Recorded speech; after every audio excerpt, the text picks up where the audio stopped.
Tuhan telah memberikan terang-Nya kepada kita.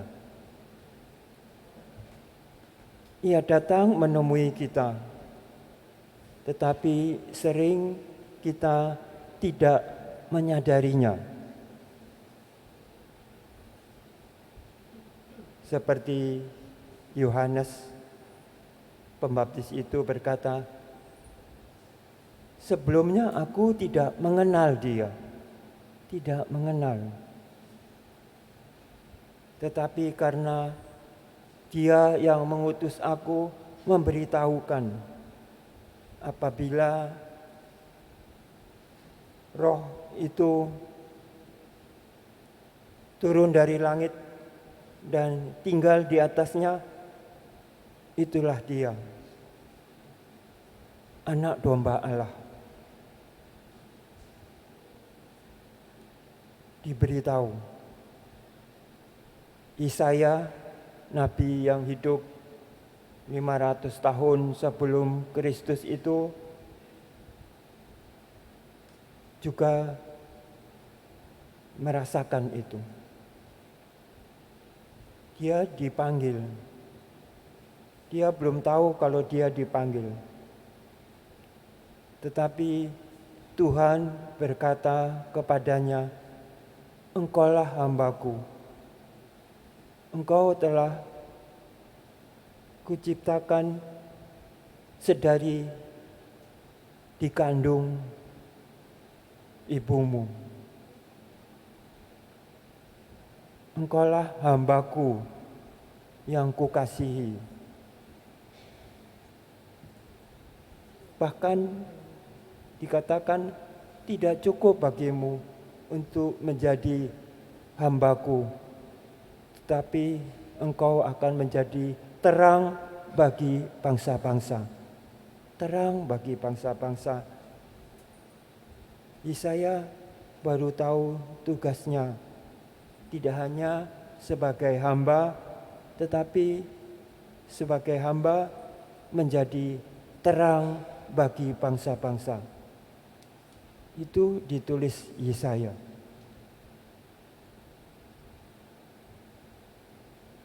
Paulus pun yang dulu bahkan mengejar murid-murid Kristus karena dia tidak menyadari akan perbuatannya. Tidak tahu apa yang dibuatnya. Sampai Yesus menyatakan kepadanya. Sampai Yesus berbuat sesuatu supaya Paulus lalu merasakan kekuatan panggilannya. Karena itu Paulus kemudian melanjutkannya kepada orang-orang Korintus. Ditulisnya, kamu adalah jemaat yang dikuduskan oleh Kristus Yesus. Ia datang menguduskan kamu. Aku memberitahukan itu kepadamu supaya hidupmu berpadanan dengan semangat Injil, semangat Yesus Kristus. Semangat Yesus Kristus. Semangat apa itu? Semangat yang membuat kita ingin juga berbuat sesuatu untuk Tuhan Allah kita. Orang yang penuh terima kasih mengenai kehidupan yang dialaminya, sekalipun berbagai halangan, rintangan, pencobaan, tetapi tetap merasakan bahwa Allah itu selalu mengiringi dia, melindungi, bahkan sangat menolong dia untuk mendapatkan kekuatan, energi. Kita yang sekarang ini pun diberi terang itu. Kita telah mengikuti liturgi kita, kelahiran Kristus, perjalanan hidup Yesus kepada kita, supaya kita semakin mengenal Dia. Karena untuk itulah Yesus Kristus datang ke dunia. Kita dalam doa kemuliaan itu mengatakan, Anak domba Allah yang menghapus dosa dunia, kasihanilah kami. Kita mengenal Dia, karena kita tahu bahwa Dia yang membebaskan kita dari kekhawatiran tentang hidup kita. Kita khawatir tentang hidup kita. Apa jadinya?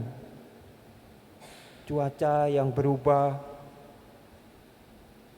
pemanasan global, banjir, longsor, gempa bumi, langit yang tidak kelihatan seperti tidak bersahabat dengan kita.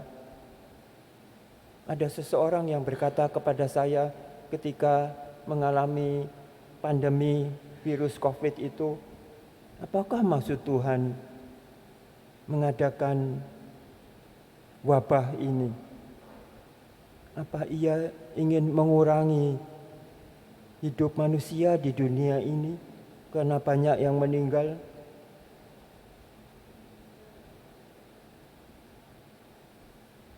Terpikir olehnya untuk menanyakan itu.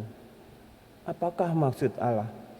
Justru itu, kita pun hendaknya seperti itu, menanyakan maksud Allah tentang adanya diriku ini. Mengapa aku ada di dunia ini? Apa yang kau harapkan dari aku, orang berdosa ini? Kristus datang untuk itu. Karena itu Yohanes mengatakan, inilah anak domba Allah. Aku menjadi saksinya. Roh Kudus telah turun ke atasnya. Dan orang inilah yang akan membaptis dengan Roh Kudus. Aku membaptis dengan air, mendahuluinya. Tetapi dialah yang sebenarnya membaptis dengan Roh Kudus. Dialah yang membuat kita ini sekarang merasakan damai sejahtera itu. Damai sejahtera itu, kata itu berarti pertama-tama damai. Damai itu ketenangan rohani. Damai. Kesejahteraan itu bisa dikatakan hal-hal yang duniawi. Tetapi damai sejahtera itu berarti bahagia jiwa dan raga. Karena itu salam kita itu damai sejahtera bagimu. Karena kita semua ini berkewajiban, bertugas untuk membawakan wajah terang Tuhan itu kepada dunia ini. Dia mengajak kita untuk menjadi utusannya juga. Tidak hanya kepada Nabi Yesaya, nabi-nabi kudus lainnya, kepada rasul-rasulnya, tetapi kepada semua orang. Semua orang adanya di dunia ini diharapkannya untuk memperoleh keselamatannya. Karena itu kepada setiap orang diberinya kasih karunia kepada kita sekalian, apapun itu bentuknya. Karena kita ini punya pribadi masing-masing yang sanggup, yang diberi kesanggupan, kemampuan untuk menerima kasih karunia-Nya. Jangan hilangkan kesempatan itu. Peristiwa-peristiwa hidup yang Anda alami di dalam hidup ini itu merupakan tanda-tanda supaya kita mengenal apa yang dikerjakannya. Tuhan Yesus itu bekerja terus sampai sekarang.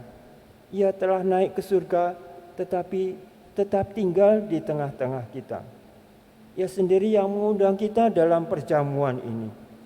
Ia sendiri, bukan yang lain, tetapi Dia sendiri. Karena itu kita mendengarkan Dia.